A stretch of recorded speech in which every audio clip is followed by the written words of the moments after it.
دنوں پہلے کی بات ہے، میں حضرت مولانا یحییٰ عباسی دامت برکاتہم کے مدرسہ دارالعلوم اسلامیہ جتوئی ضلع مظفر گڑھ میں تھا. وہاں پر مجھ سے ایک اسکول کے پرنسپل تھے، ان کے ساتھ 3-4 کولیگز اور تھے، وہ ملنے آئے. مجھے کہنے لگا مفتی صاحب ہم آپ کو فالو بھی کرتے ہیں، انٹرنیٹ پر آپ کو سنتے بھی ہیں، آپ ہمیں بہت اچھے لگتے ہیں.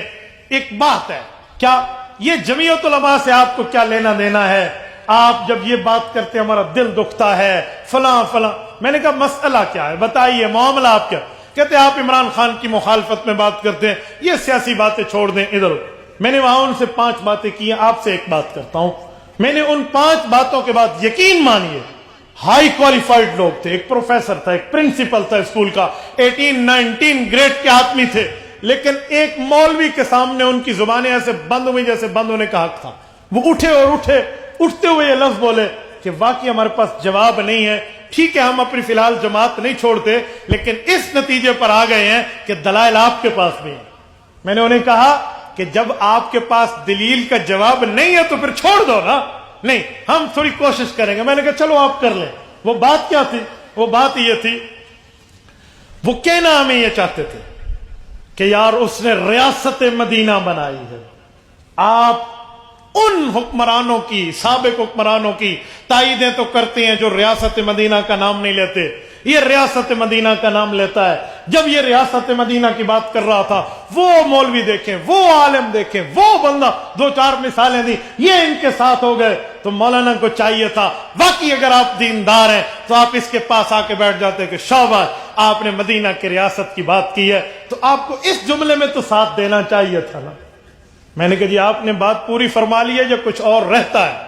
کہتے جی ہم نے بات پوری کر لی ہے، مزید کچھ کہنے کی ضرورت نہیں ہے. میں نے کہا پھر اب جگر سنبھال کے بیٹھنا، اب میری باری آئی ہے. ادھر آ ستمگر ہنر آزمائیں، تو تیر آزما ہم جگر آزمائیں.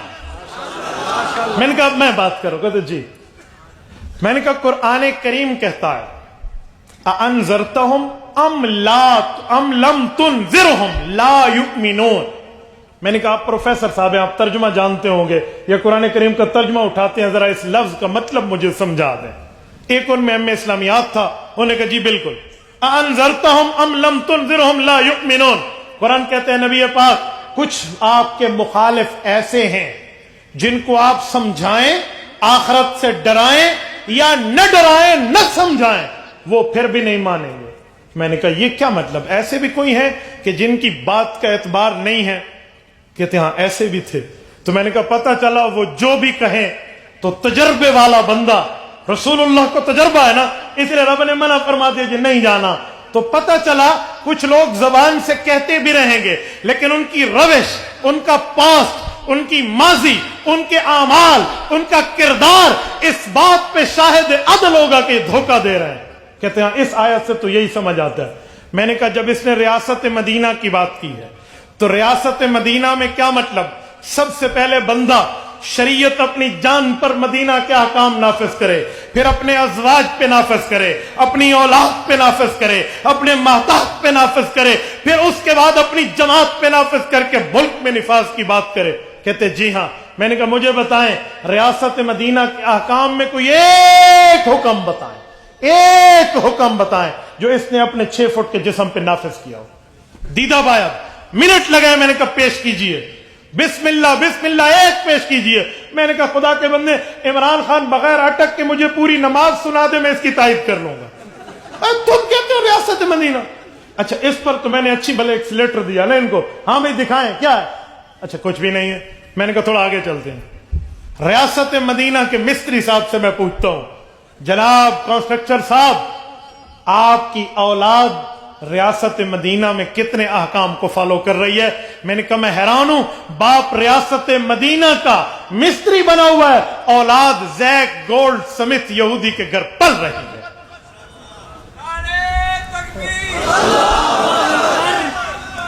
جمعیت علماء اسلام جناب مفتی عبدالواحد قریشی صاحب، نعرہ تکبیر. میں نے کہا کیا ریاست مدینہ ہے؟ نمبر 3، اس جماعت میں کتنا اسلام نافذ ہے، کتنی ریاست مدینہ کے احکامات نافذ ہیں؟ کسی ایک جگہ مجھے دکھا سکتے ہو کوئی ایک پروگرام جو گانے بجانے سے خالی ہو؟ مولانا کی زبان میں کہوں باجوں اور باجیوں سے خالی ہو. ہاں کوئی ایک دکھائے کہاں ہے ریاست مدد؟ یعنی یوں میں چلتا گیا چلتا گیا آگے 3 4 5 باتیں میں نے سمجھائی. یقین مانیے جسے کہتے ہیں نا کہ ٹکے کا بھی کوئی جواب نہ ہو, بندہ ہکا بکا ہو جائے.